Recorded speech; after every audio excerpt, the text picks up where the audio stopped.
Hello everyone! Welcome back to my YouTube channel. Panibagong araw, panibagong video na naman tayo. Sa araw na ito ay may ituturo ako sa inyo na simpleng gabay at simpleng pamamaraan na makakatulong sa inyo.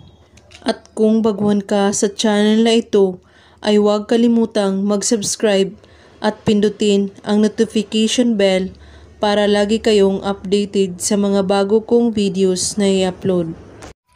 Gusto mo bang magsusumamo siya sa'yo? At parang aso, gawin ito. Napakasimple lamang ito at makapangyarihan. Gawin lang ito kahit anong oras at araw.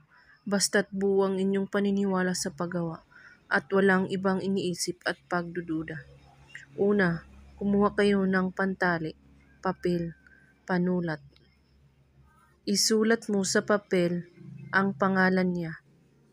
At pagkatapos, hawakan mo ang papel at iisipin mo siyang mabuti kung gaano mo siya kamahal.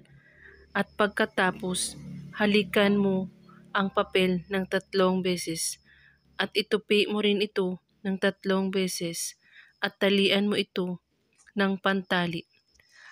Habang tinatali mo ito, ay pakakaisipin mo siyang mabuti. At pagkatapos, ilagay mo ito sa inyong bulsa or sa inyong bag na lagi mong dinadala.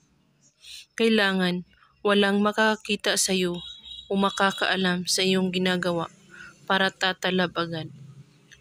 At kung may katanungan po kayo ay magko-comment lang po sa baba. Maraming salamat sa panunood. May God bless us all.